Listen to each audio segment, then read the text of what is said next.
haven't been writing very much, and I haven't really prepared anything of anybody else's to read, though I could read some Hans Saal, that's to hand. But read your new poem. I've just written the first poem I've written for I don't know how many weeks, because I've just been editing the vast number of dreadful poems I've got left over from when I did used to write a lot. So, but this one I wrote for the newsletter, so it'll be in the newsletter. Oh, I've lost it. There it is, love it. There it is. There it is. It's So called... subscribe to the newsletter, everybody. Everyone should subscribe to the newsletter. Oh, I would be glad if you would. It's lovely to have extra readers. So, an alphabetical account of my love life. This one's called, and I've only read it to Dónall before. So let's see how it goes. I've accepted love. I've borne love. I've cried for love. I've demanded love. I've ended love. I've found love. I've given love. I've hoped for love. I've idealized love. I've justified love. I've kissed in love. I've lusted in love. I've mourned in love. I've needed love. I've opened up to love. I've promised love. I've questioned love. I've resisted love. I've scorned love. I've twisted love. I've upended love. I've vilified love. I've withheld love. I've excited love. I've yearned for love zealously. Really clever. I'm so anticipate all the time what you were going to do with that. And then she said, "Which one? Guess which one you are, Dónall." I toyed with zebras, but I thought no. So there you go. What am I waiting for? Did you appreciate it, Dónall? Oh, I did. I loved it.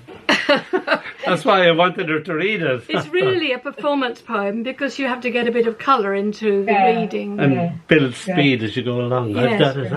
A little bit of holding back and anticipation. Oh, are you going to read for us? I hope I'm the one I found love. Oh. I've given love. That's me. I withheld love for a long time. Oh, you did. You did. Oh, we're all telling you out now. 15 years before she decided she liked me. Come on, read your Not poem. to marry me. Read your poem. This is called The Red Blue Wheelbarrow with Yellow Spots on.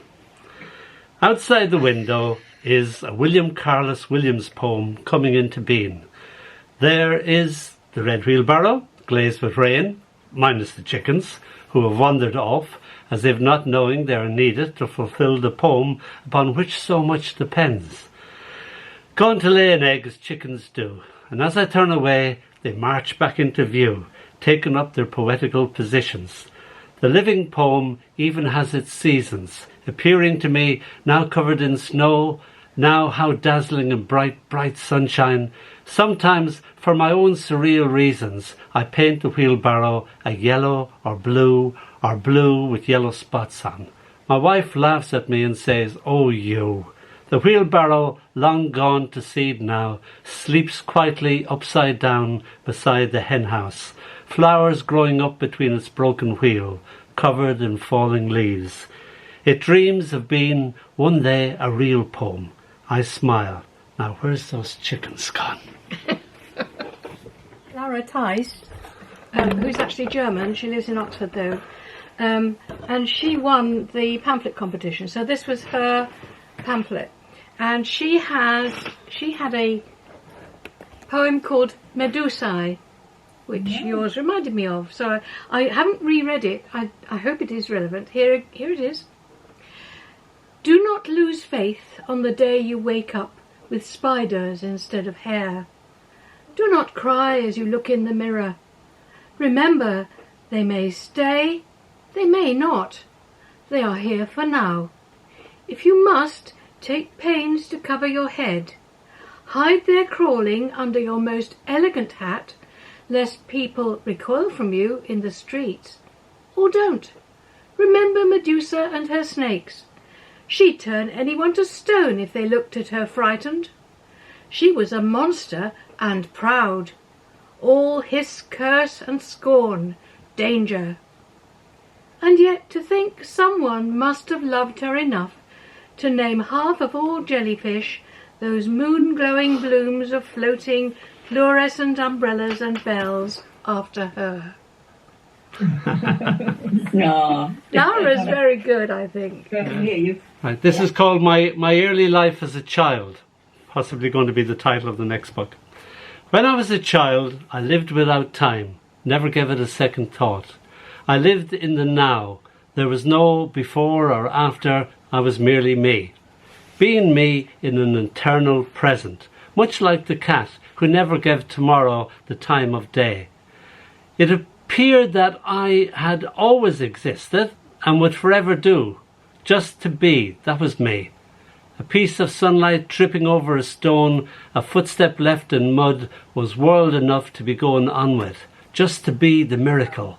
Time, it seemed, had never, ever owned me. I was just planet Dónall, dempseying along to my heart's content, laughter my only language, in love with the world, and the world madly in love with me. I had to do a coaching course, which was it was a Zoom thing, and this rather opinionated nutritionist, completely allergic to most things as far as I could see. They're awful. They are awful. And anyway, after the first session I wrote this poem and sent it to her. It's called Decision. I might need to borrow this, Janice. Tell them how it happened first. What? You were in the middle of the Zoom with the lady, Yeah. and the phone rang, and it was your doctor. Oh, I can't remember That's that. what was funny I about can't remember that. Anyway, so it's called Decision. So it's a cross poem, but it's unfortunately not cross enough. And I did lose 1.5 stone, so fair enough. Decision. I must change my lifestyle because the doctor said blood pressure, weight, cholesterol too high. Start exercising daily. Give up rice and bread. I paled. I said, I don't want to die before my time. I saw with heart of lead I must change my lifestyle because the doctor said. At home I lie luxuriously in bed, planning breakfast, toast and marmalade. I sigh. Start exercising daily, give up rice and bread. Now reluctantly I realise I have to tread the pavements, jogging, but still I wonder why I must change my lifestyle. Because the doctor said. I'd really rather keep the self-indulgent life I've led. Enjoy computers, read books as my final years go by. Start exercising daily, give up rice and bread. But disgruntled I get up. Like everyone, I dread falling sick. And though I want to cry, I must change my lifestyle. Because the doctor said, start exercising daily, give up rice and bread. End.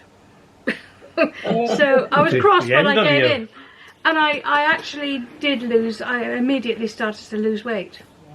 Right, this is called Come Away, O Human Child.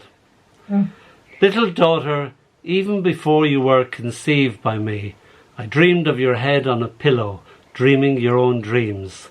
I staggered from day to day, drunk with amazement, amazed with astonishment that you were going to be, counting days eagerly until you were now. Now that we have lost you, slipping unbelievably somehow between our dreams and your dreams, heaven lost in the dark, I think of you as you were going to be, your head dreaming on a pillow, my head at rest beside your head. Little daughter who never was, oh how I miss you. This week has been Lost Child Awareness, so I think it ends today, the 15th, yeah, from the 9th to the 15th. So I think there should be a time when a child that didn't exist should exist for you, and you should remember her and call her by her name, and that she was real. So unfortunately the loss is real as well too. So And you did lose a baby, didn't you? Yes, yes. Years ago. Mm.